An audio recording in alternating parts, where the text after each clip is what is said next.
My name is André. I'm actually, I was a student here. I recently defended.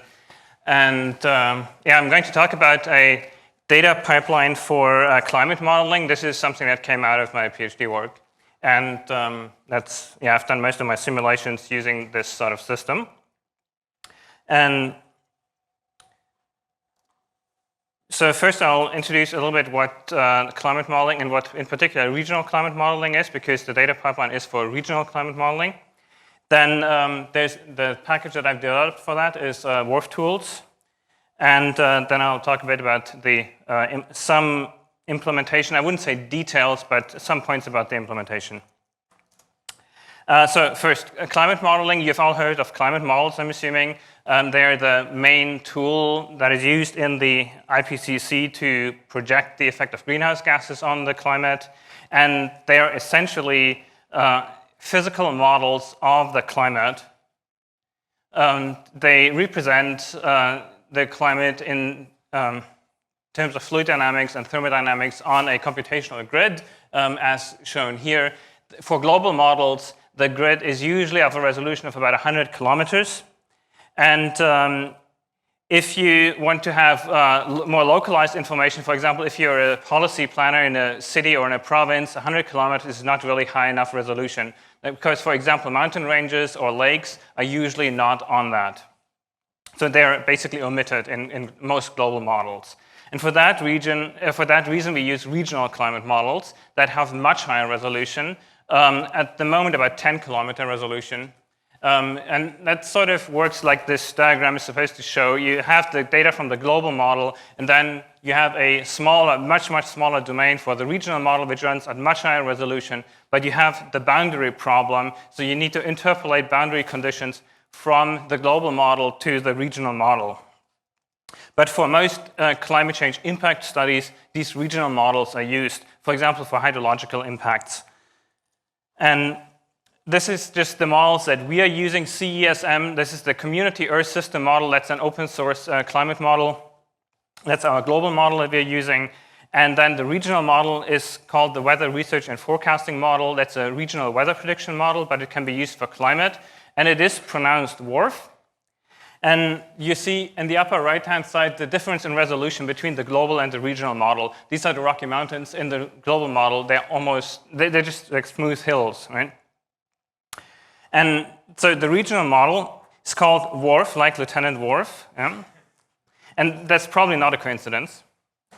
And so the tool pack that I've developed, I call it WRF tools. It's a tool set to run WRF continuously over long times. As I said, it was originally developed as a weather prediction model to run only for a few days. Now we are running it for decades. And so this has to work autonomously and automatically without human interference, right? And so in this WRF tools, there is some Python code and also, unfortunately, a lot of shell scripting. There are, first,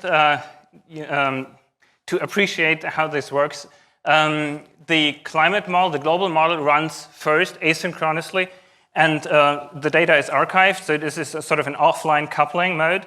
And then there is a pre-processing system that converts and interpolates all the data from the global model grid to the regional model grid. And this tool chain is primarily managed in Python. The actual tools are Fortran tools.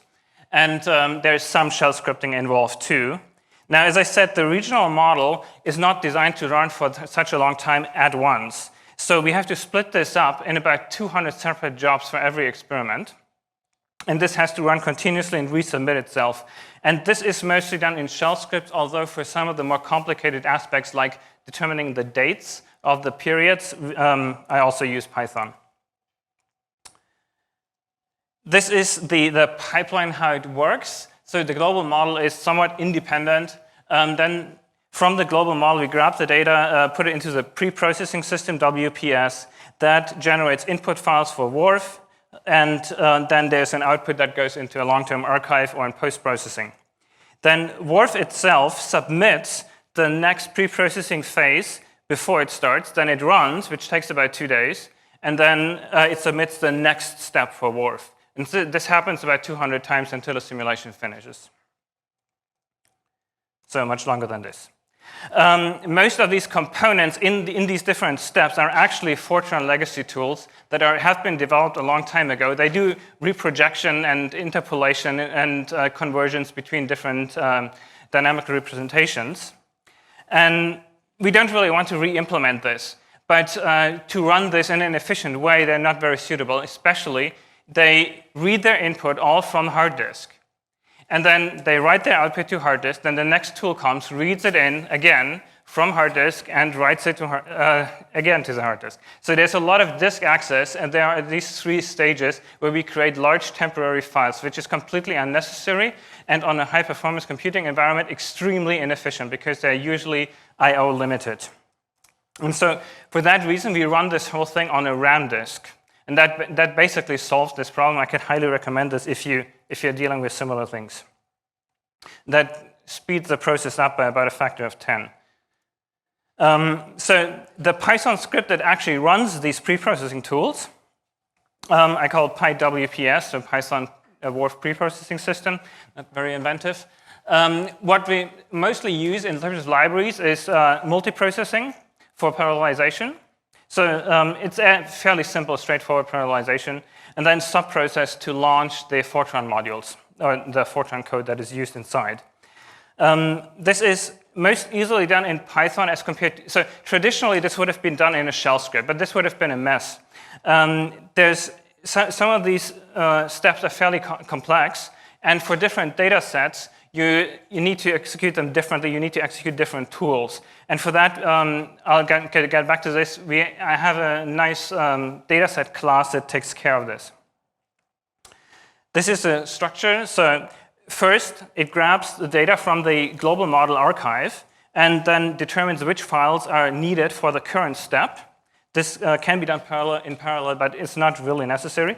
Then when these files are collected, the second phase is launched, and this is the main processing, where this is, again, split up, like different time steps or different input files are split up into different processes on different cores. And then the original Fortran toolchain is run on that. The toolchain is here, so it creates an intermediate file, and the first step is specific to the input data set. Then the second step is specific to the regional model configuration. And so during different parts of this chain have to be aware of different configurations for both of the models. So this is handled or organized by using a class structure.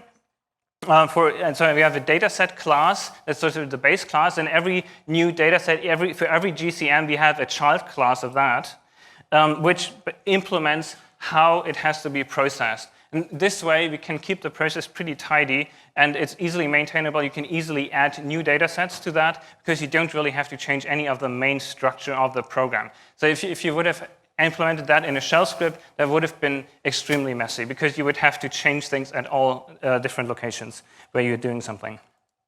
And so the inheritance and polymorphism or overloading methods makes things a lot easier, and this is the main reason to use Python here to organize all these tools. So I've rushed a bit through this. Yeah, okay. So Python is used for more complex logic and flow control, also easy parallelization. And then the RAM disk, when you're using these legacy tools that were developed when a disk I/O was not a bottleneck, the RAM disk helps a lot. Okay. Yeah, I'm done.